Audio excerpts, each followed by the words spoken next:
सवाल ये है कि क्या रेकी के द्वारा आप अपने पास्ट कर्मास को रिलीज कर सकते हैं।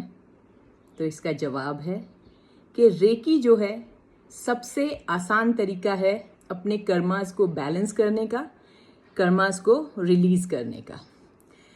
इंसान कर्म करता है, कर्मों का ही बंधन है, कर्मों का ही फेर है। हमारे जीवन में जो भी घटनाएं हो रही हैं, जो भी घटित हो रहा है, कुछ अच्छे लोग जीवन से जुड़ रहे हैं, कुछ बुरे लोग जीवन से जुड़ रहे हैं, कुछ ऐसे लोग हमारे जीवन में आ जाते हैं जो कि हमारे जीवन को बदल देते हैं इन अ पॉजिटिव वे। कुछ लोग हमारे जीवन में किसी मोड़ पर ऐसे टकर जाते हैं जो कि हमारे अच्छे भले चलते हुए जीवन को तहस नहस कर देते हैं, सारा जीवन जो है खराब कर देते हैं। एक बहुत कष्ट बन के लोग हमारे साथ जुड़ जाते हैं और बहुत कोशिश करने के बाद भी आप उस कष्ट से निकल नहीं पाते हैं। तो ये जो सुख दुख, अच्छे बुरे, अच्छाई बुराई, इन सब चीज़ों का एक एक करके हमारे जीवन में आना और जाना, क्या मूल आधार है इन सब चीज़ों का? आपके कर्म, क्योंकि आप कर्मों से ही जुड़े हैं, लोगों से। आपने जो अच्छाई करी है उस अच्छाई को भी आपने भुगतना है, और आपने जाने अनजाने जो बुराई करी है उस बुराई को भी आपने भुगतना है। तो ये दोनों चीज़ें इस तरीके की है कि आप इनसे पीछा नहीं छुड़ा सकते। आपने कहावत सुनी होगी, जो बोए पेड़ बबूल का तो आम कहाँ से पाएगा। तो जब हमने अपने कर्मा खराब किए हैं जाने अनजाने, मैं कभी इस चीज़ को नहीं कहती हूँ कि बहुत कम लोग होंगे जो जानकर खराब चीज़ें करते हैं, हो जाती हैं, हमें नहीं पता होता है। हम कुछ अच्छाई करने जाते हैं, उस अच्छाई के चलते भी कई बार हमसे जाने अनजाने कुछ ऐसे काम हो जाते हैं जो हमारे लिए अच्छे होते हैं लेकिन दूसरों के लिए वो खराब हो जाते हैं।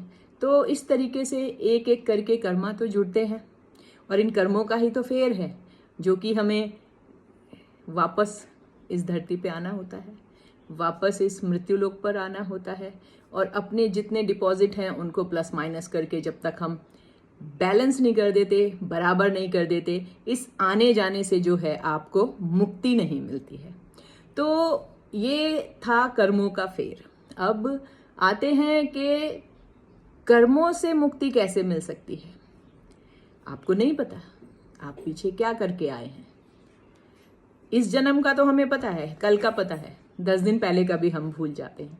तो पास्ट लाइफ या हमारी पास्ट लाइफ साइकिल जो है, किस तरीके से हम उसको याद कर सकते हैं। लेकिन हाँ, इतनी अवेयरनेस हमारे अंदर है कि कुछ तो किया है।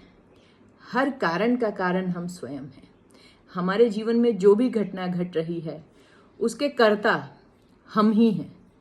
ये हमने ही कहीं ना कहीं कुछ किया है जो कि आज हम इस तरीके से चीज़ों का भुगतान कर रहे हैं। तो फर्स्ट स्टेप होता है अवेयरनेस, कि पहले हम एक्सेप्ट करें कि हर कारण का कारण हम स्वयं हैं।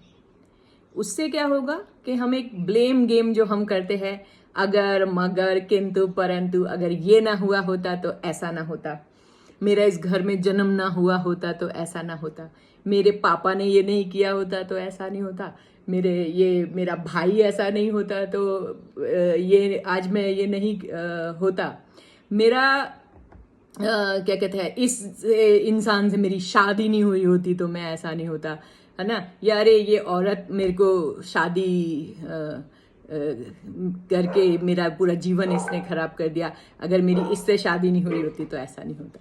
तो ये जो ब्लेम गेम चलता रहता है इसका कोई आधार नहीं है, क्योंकि ये जो आप जुड़ रहे हैं अपने जन्म से लेके, अपने भाई बहनों से, अपने रिश्ते नातों से, अपने दोस्तों से, अपने स्पाउस से और अपनी संतान से, ये पूरी एक साइकिल है कि किसी ने आपको जन्म दिया, फिर आपने किसी को जन्म दिया। तो ये एक पूरा कार्मिक साइकिल होता है कि आप कहाँ कहाँ किस किस से कैसे कैसे टकराएंगे और कैसे कैसे आपके जीवन पे उनका असर होगा। तो इस तरीके से आपकी कार्मिक साइकिल चलती रहती है। तो यहाँ हमें ये समझ आता है कि हाँ, ये ब्लेम गेम से कोई फायदा नहीं है, ये सब भी तो हमने ही क्रिएट किया है। आज अगर आपकी संतान आपको कष्ट दे रही है तो पीछे से कुछ ना कुछ आपने नट बोल्ट लगाया है ऐसा, जो कि ये सब सामने आया है। तो सेकंड स्टेप हमारा होता है कि हाँ ठीक है, हमें ब्लेम गेम नहीं करना है। अब तीसरा स्टेप क्या है कि अब जो हो चुका, जो कर्म हम कर चुके हैं, जो हमें याद भी नहीं है, उनको रिलीज कैसे करें। हाँ तो ठीक है, पहले बड़े यज्ञ होते थे, हवन होते थे, बड़े माफीनामे होते थे और लोग तपस्या करते थे, बड़े प्रायश्चित करते थे। वो एक युग था।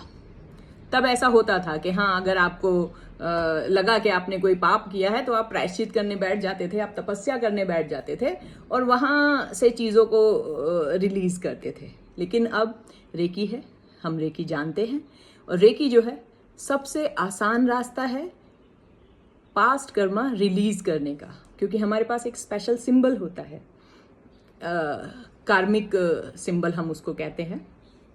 कर्मा रेकी का वो सिंबल है। तो जब हम उसको यूज़ करते हैं to release our past karmas, तो इतना रैपिडली ये काम होता है, क्योंकि आपको एक डेली प्रैक्टिस करनी होती है पास्ट कर्मा रिलीज करने की।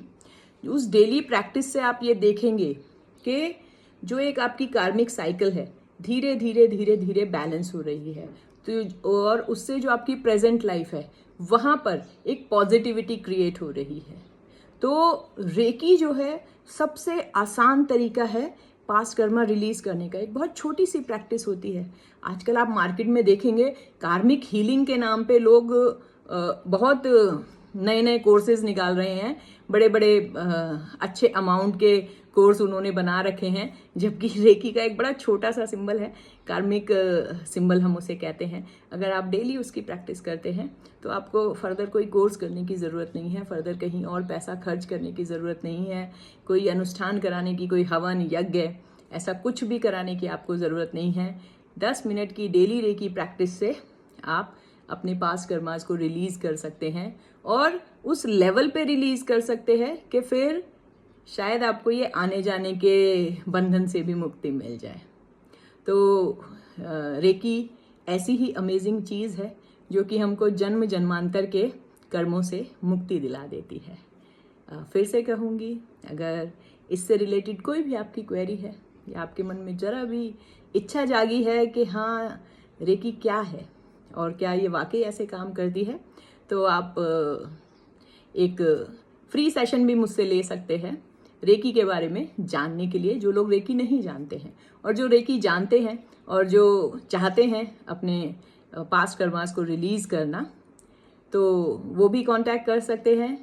रेकी हीलिंग भी आप ले सकते हैं, रेकी लर्निंग तो है ही, वो हमेशा डिस्टेंस लर्निंग भी है, डायरेक्ट भी अगर आप लोग चाहें तो नैनीताल कैंची धाम आ सकते हैं रेकी सीखने के लिए। तो वीडियो आपको कैसा लगा मुझे कमेंट करके ज़रूर बताइएगा। फिर मिलूंगी आपसे अगली वीडियो में रेकी के किसी नए टॉपिक पर। नमस्कार।